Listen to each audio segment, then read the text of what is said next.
What's up, Mavs fans? If you haven't heard about Anchor yet, it's the easiest way to make a podcast. It's free. There's creation tools that allow you to record and edit your podcast right from your phone or computer. Anchor will distribute your podcast for you so it can be heard on Spotify, Apple Podcasts, and many more. You can make money from your podcast with no minimum listenership, and it's everything you need to make a podcast in one place. Download the free Anchor app or go to anchor.fm to get started today. Hey, this is Dirk Nowitzki, and you listen to the Mavs Step Back podcast. I like this, TK. I like that. Yeah, it's the Mavericks, all about action. Don't do no acting, no Samuel Jackson. Dirk get the ball, you know that it's magic. Post move deadly, yeah, get tragic. Look with the ball, yeah, get nasty. He'll drop 30, don't gotta ask him. Got Chris Stapps, coach at the Adam. I spaz like Dallas, I thought I'm rapping. God, if Luka shoot the ball, you know that it's cash. But my boy still living the past. Now you got my boy Chris Stapps, looking like Dirk and Nash in the gap. They just want a ring, wanna fill the gap on your team head. I ain't talking hats, dang, go relax. Still at the champs, defense still coming with the cannabis flow. The man's the best on the flow. I'm wild, but yeah, I'm the GOAT. How's it going, everybody? Welcome into another edition of the Step Back, a Mavs podcast. I'm your host, Dalton Trigg. I'm joined again by my co-host and DallasBasketball.com colleague, Matt Galatson. I say again because Matt, he wasn't with me last week. I missed you, buddy. Glad you're back. We can now, level the playing field a little bit with our schedule predictions. But how you feeling tonight, buddy? I'm good. I'm sorry I couldn't join you last week. I'm sure it was pleasant, doing things on your own for a change, but it was actually horrible.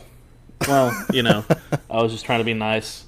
It takes both of us to make this thing work. I couldn't do it without you, and you probably can't do it without me, although it's probably easier for you because I don't know how to edit anything. So anyway, well, when I was doing that at first, I was thinking the same as you. I was like, okay, well, this won't take much editing. But when you're carrying a conversation with just yourself for north of 20 minutes, it's a lot harder than what people might think. So I ended up doing, almost just the same amount as I normally do. You should have just pretended to talk to your dog the whole time.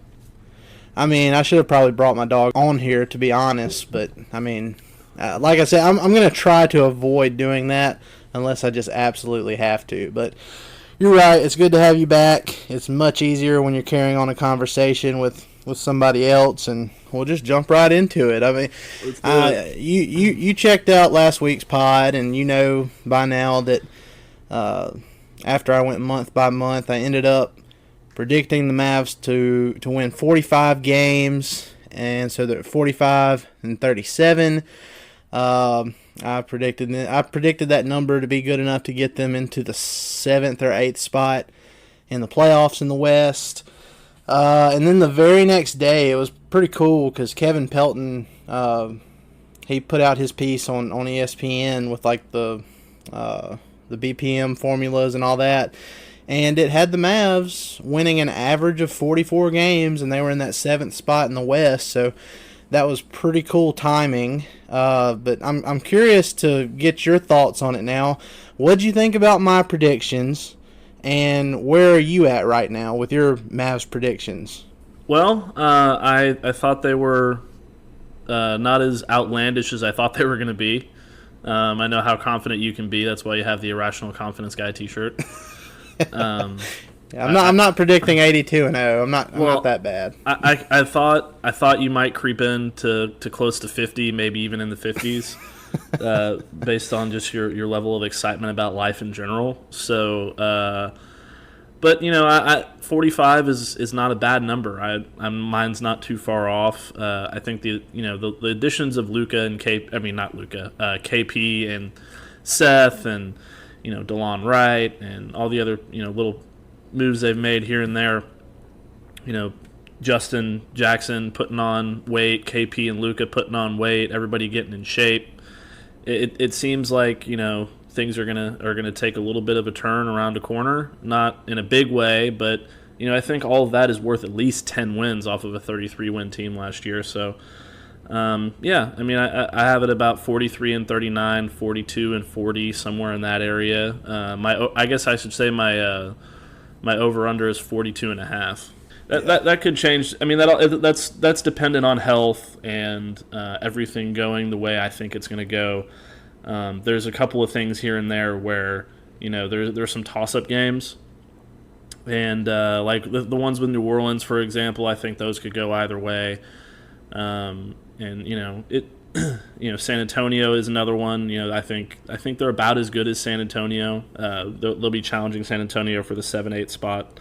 So I think it's somewhere right in there in that little sweet spot. Somebody on Twitter earlier this week, I went month by month and gave my win totals for each month, but I didn't go game by game because that just would have been brutal for people to listen to. It would have been an hour-long pod. Yeah. But somebody asked me how I had the Mavs going against the LA teams this year. And they play the Lakers 4 times. They play the Clippers 3 times. And when I went back and looked, at my breakdown, I have it saved in a Word document. I have them going 2-2 against the Lakers, and I have them going winless 0-3 against the Clippers, which, I mean, the Lakers, they have LeBron, they have AD, but their depth is just going to be, like, really bad. I mean, they have Danny Green, but, I mean, past those 3, I mean, it's just really not that impressive. Yeah, especially with the Boogie injury.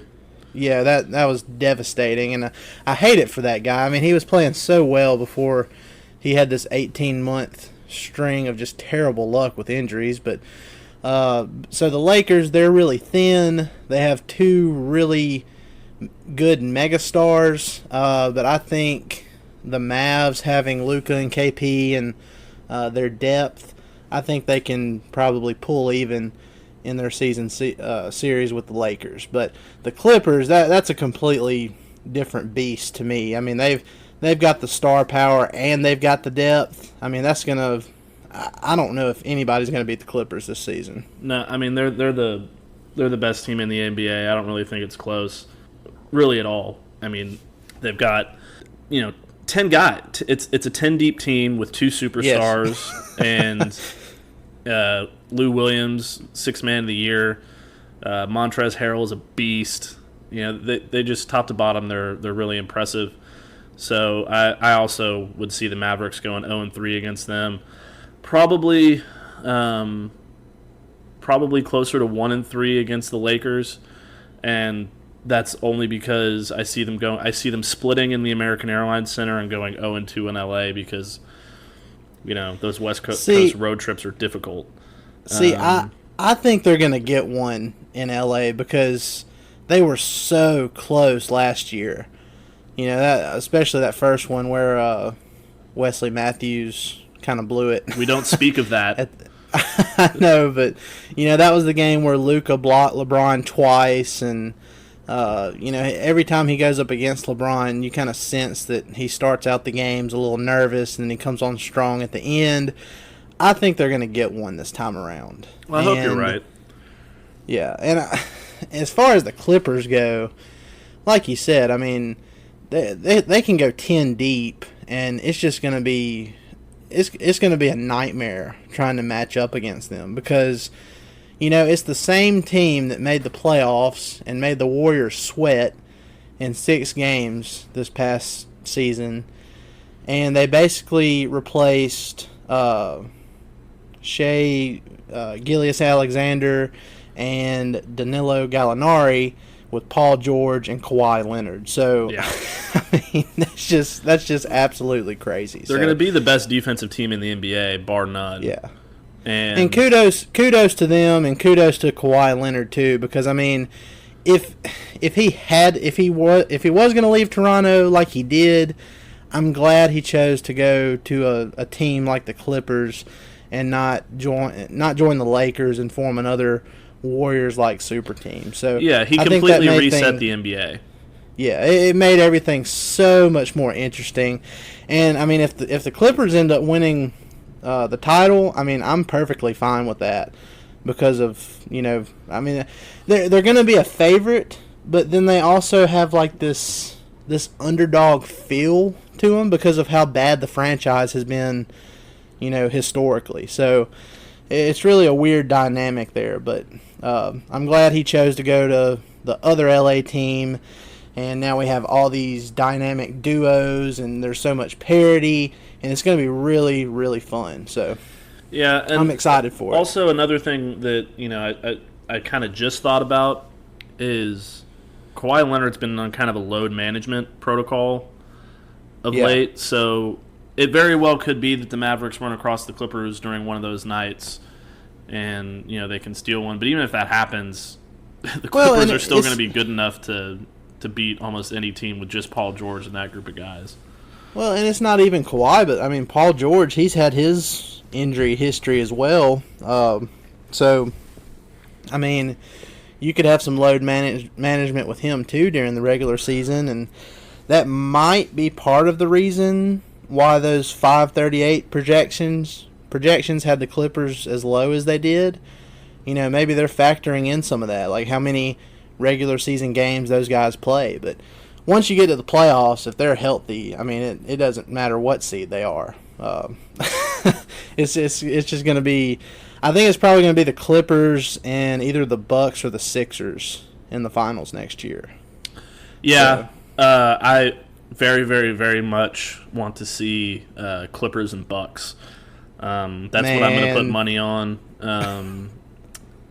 I think that's just going to be that would be an incredible series, and it would be a lot of fun. Giannis and Paul George. It might be low scoring. Who knows? I think it's just going to be. I think that would be the best, and that's what I'm going to put money on. The Sixers, they're just not it, man. I don't care who they put around those guys. I don't have faith in these pickup games. Come on, Ben Matt, Simmons jump shots and all that.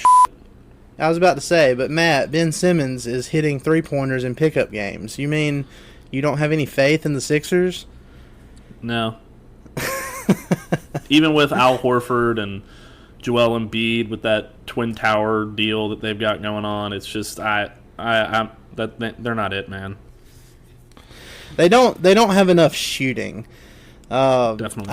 I think losing JJ Redick is really going to hurt them more than what most people think. I think they lost TJ McConnell as well, if I'm not mistaken. Yeah, they did. I can't remember where he went offhand, but going off of what we were talking about with Ben Simmons and pickup games and all that's going to lead into this next little point here, and then we will welcome on our very special guest tonight, Justin Jackson. As some of you might already know by now, he's going to join us here in a little bit, but before we get there, talking about pickup games, Devin Booker kind of set social media on fire this week because a video surfaced of him playing a pickup game with a bunch of other guys, and he got double teamed on the perimeter, and he kind of threw the ball, and as one does in basketball, by the way. Yeah, a normal thing to do in basketball when somebody's torching you is you double them. But anyway, he threw the ball, and he proceeded to kind of throw a little bit of a tantrum. I mean, if that's what you want to call it, but he kept saying something about no double teams, well, we need to be working on our games and all that, and I'm thinking like, well, I mean, wouldn't it be better if you could just find a way to beat the double team or pass out of the double team to an open man? Or well, here's my thing. Statistically, if I'm not mistaken, Devin Booker was the most double team player in basketball last season. I know he didn't play a lot. He didn't play all 82 games. Obviously, I don't know if he ever has. Yeah. But he gets double teamed a hell of a lot. So his argument about let's work on our games kind of doesn't really make sense to me, because if you're the most double team player in the league, then why wouldn't you want to work on getting double teamed by NBA players when it doesn't really matter? And I appreciate Joakim Noah for clapping back at him, calling him out for being the bitch that he is, which I love Joakim. I wish he was a Maverick just so I could watch him do that kind of stuff on a nightly basis. But and then of course Trae Young comes to his defense, and it's like, oh yeah, it's an unwritten rule, blah blah blah blah blah blah, whatever he said, and it's like, man, that is such horse shit. You're which is very ironic, by the way, because I think Trey was like, he was dead last in the defensive category last season out of all 500 and something players. So yeah, like, why work on defense? And this guy's making his name this summer, tearing up social media, dribbling in and around fifth graders and in basketball camps and driving through the lane and pickup games when nobody's playing real defense. And it's just like, that's not like that's keeping you in shape maybe, but that's not helping you work on your game. What's the point in doing pickup if you're not going to play real basketball? Right. It's just it's obnoxious. It's such a baby mentality. It's an NBA millennial mentality. That's what it is. I will say this. I think the outcry from this, I think the reaction to this is a little bit overblown, and that's mainly because we're in the dead period of the NBA offseason, and I mean, we're just like craving any kind of content we can get at this point. And so I think it is a little bit overblown at this point, but I do agree with you. I think it's just kind of ironic that Devin Booker would say something about not wanting to be double teamed, yet he wants to work on his game. I mean, to me, that's just contradicting. I think you can work on your game while being double teamed. You can work on your passing. You can work on, nutmeg the guy and get out of the double team, something. So I definitely agree that I think that was a thing that he was just whining about to whine about. And, I mean, like you said, seems Trae like a Young. whiny guy. Trae Young agreed with him. Kevin Durant agreed with him. So, I mean, you see the trend here, right? Yes. Bitchy little guards who are all offense and no defense don't want to get defended, and especially when they're on camera and losing the ball out of bounds. We can't put KD in that category, but other than that, I get what you're saying. Well, KD is kind of a bitch. Sorry, KD, I love you, but actually I don't. But if you hear this, whatever. Get well soon, KD. We need you back. Get well soon so you can go run around New York with Kyrie and look at the stars. Thank you for leaving the West. Be a flat earther. Yeah, thank you for leaving the West and knocking off that Warriors dynasty for us. We appreciate that. But anyway, guys, we're going to take a quick break here. On the other side, like I said, we're going to have a special guest. It's a potential Mavs starter at the small forward position, Justin Jackson. Stay with us. We'll be right back.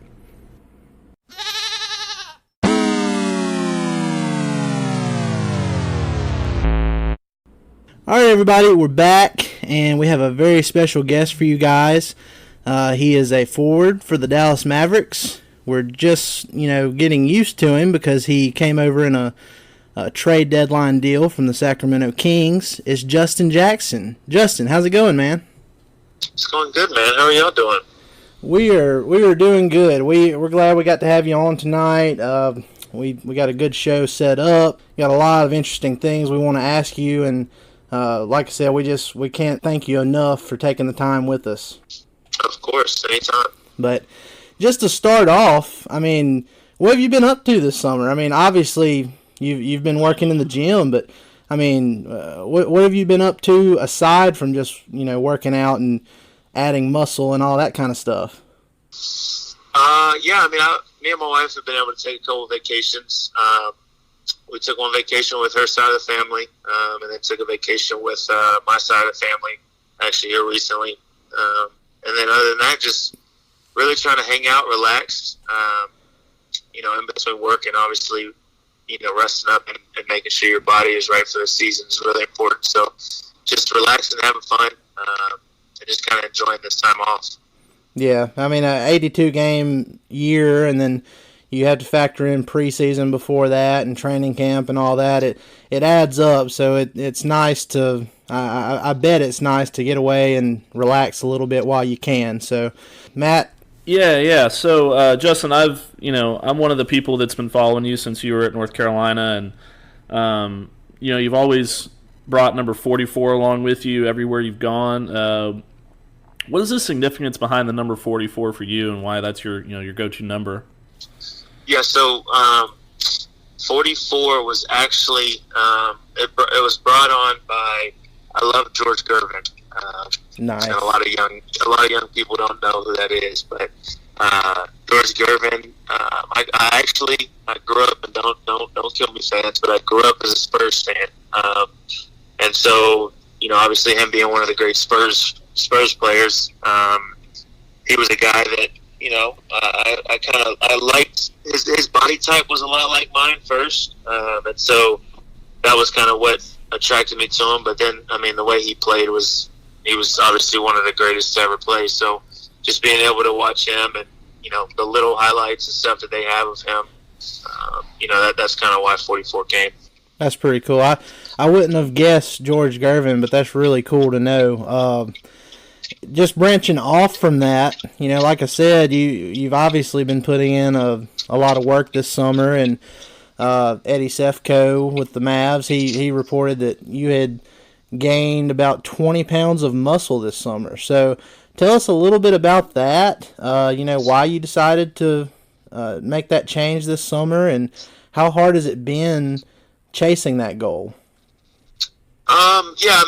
That's always kind of been one of the things that everybody has, I guess you could say, a criticism, but I kind of look at it as something that I've always needed to get better at, was, my body getting bigger and getting stronger. And so I just felt like this, each summer I try to work on it, but this summer I think I took it extremely serious, and I think Jeremy and, a couple other people within the strength conditioning stuff here with the Mavs, they were huge for me, and trying to change that and change my body and stuff like that. And so I think that's really all it was, man. It just just came down to a lot of eating, a lot of lifting, and obviously I feel like I still have more to go, and we'll see how this off season ends up. Yeah, no, I can't imagine how much you have to eat to put on 20 pounds in the summer. It must be a lot, burning all that protein off and all that stuff. But obviously that was a huge goal of yours heading into the summer, and now you're heading into your third NBA season, and we're just kind of curious, what your goals are heading into the year, and what you expect to contribute this season. And if you think the team can, potentially make it to the playoffs if everything stays the way it is and everybody stays healthy. Yeah, I think something that I'm excited about is just seeing how my role, kind of changes this year or whatever it might be. I think for me, I've been really working on consistency as far as shooting the ball goes, and I've just been trying to get up a lot of shots. A lot of makes, a lot of reps, just so that I feel extremely comfortable once the season comes. And I think, being that, and obviously being a bigger wing defender, I think is going to be key for me. And trying to help this team, and trying to take us to that next level that we need to get to. And I think everybody's excited, and I think it's very realistic as far as making the playoff run. I think it's very, very realistic, and I think everybody's really excited about it. Yeah, a lot of parity in the league now. A lot of two-star teams really don't have like one definitive super team, so a lot of parity, a lot of opportunity there. But you mentioned, just branching off of what Matt just asked, but you mentioned that you're getting up a lot of shots, working on your efficiency and all that. But just looking at the numbers, and obviously it's a small sample size. You were only in Dallas for 29 games. You started 11 games, but in that time period, your percentages across the board, field goal percentage, 3-point percentage, your effective field goal percentage, all of that was, it would have been a career high for you. So do you think that's more of, the system you were in, or do you think, playing with Luka helps a lot, or what do you think, contributed to that? Yeah, I think honestly, I think a lot of it comes down to, being comfortable, kind of knowing what to expect going into games. And I think a lot of it also is kind of the people that are surrounding you, the players that are surrounding you. Obviously, like you said, Luka, can pass his butt off. But I mean, then you have guys like Dwight, Jalen, Maxey, other guys that can really, pass the ball and try to play the right way at all times. And I think when you have a team that's always trying to, look to make the next pass or just play the right way, I think it's a lot easier to kind of get in a rhythm and just go out there and just play. Right, and it seems like a seamless fit. When you came over from Sacramento, it seemed like you fit in really well with the rest of the guys, and you got to witness Dirk's final home game in Dallas, and it was an emotional time. It was a short time, but it was a good time too. But my next question for you is just, how did you go about adjusting to the Mavs, and not just the Mavs, but the city of Dallas?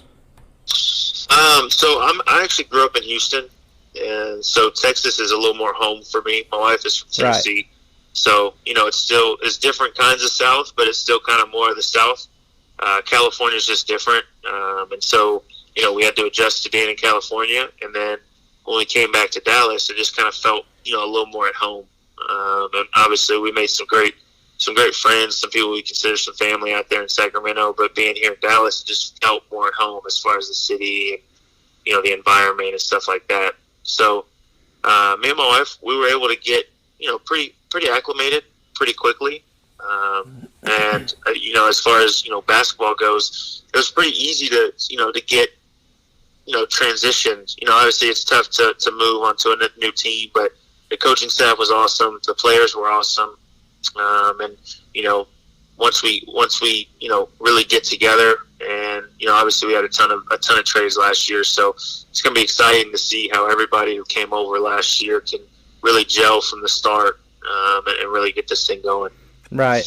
And I mean, it's been really great to see you, out and being involved in the community. And, we've seen you attend some youth camps, and you were at Dirk's celebrity baseball game and stuff like that. So it's been really great to see you embrace the city like that. And I think you've already become a fan favorite. But well, I appreciate that. I hope so. I mean, I think, to kind of go off that, me and my wife's main goal in life is just to make this world a better place anyways. Basketball is awesome. It gives me a great platform to, do that. But for us, it's just trying to help people, love on people, encourage people, just try to help people through life. So, yeah, I mean, I love this community's been awesome. They showed a ton of love. So I'm looking forward to this season, especially once we start making that playoff run. Man, that's a great way to approach life. I actually got chills listening to that, Matt. Well, that reminds me a lot of the kind of things that Dirk liked to do in the community as well. A lot of it wasn't publicized, but as we saw during his kind of farewell tour, that Brad Townsend had that great piece, that video that was on the Jumbotron. And I'm just, I'm curious, Justin, what kind of impact did Dirk have on you, and what was it like to witness Dirk's farewell in Dallas, even though you've only been here for a short time? For one, when I first got here, obviously Dirk is a legend. He'll be a Hall of Famer very quickly, and obviously one of the all-time greats. But I think what hit me so quickly was how normal of a guy he was. He was very humble. Was never too high, and I think just saying that, as far as a guy who very easily could be arrogant, very easily could feel like he was, better than other people, but he did it. He put other people first. He put his teammates first.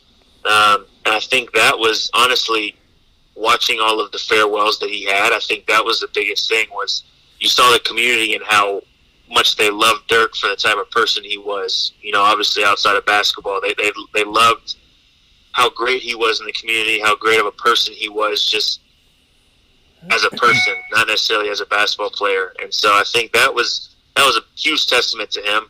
Obviously it was a blessing to be able to play with him for half a year. And I think that was kind of the biggest thing that I took away from him was, look, you can be a great basketball player and a great person at the same time. So that was really big. Yeah, and we're really glad that, you got that opportunity to soak in the remainder of his career, and, Luka and Jalen Brunson and the rest of those young guys hopefully got something from it as well. And I'm sure Dirk will still be around the team. I think he even said that he's going to try to, be around the team a little bit, but it's good that, a lot of these guys got to actually see him in action while they still could. But Justin, we're going to finish off with this. It's not really basketball related.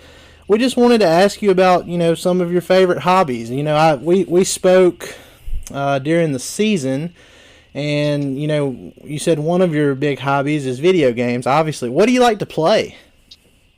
Right now I'm on, just like everybody else in the world, I'm on the Fortnite craze. Yeah.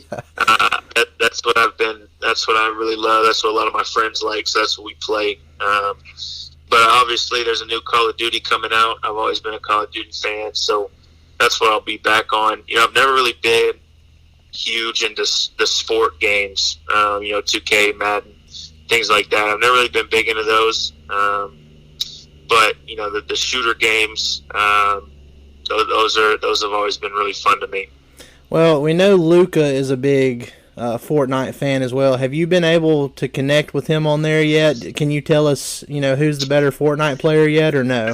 I actually haven't been able to play with him. I played with Jalen a couple times, but Luka, I think he kind of does his own thing when it comes to that. So I was gonna let him be, but I'm sure he's better than me. Well, Justin, look, we really appreciate this. We appreciate you coming on and taking the time to talk with us. We wish you nothing but the best this year. And, I think there's some big things ahead for you and the Mavs, so we really appreciate it. Well, thank you so much. Thank you for having me. Appreciate it, Justin. Thank y'all. All right.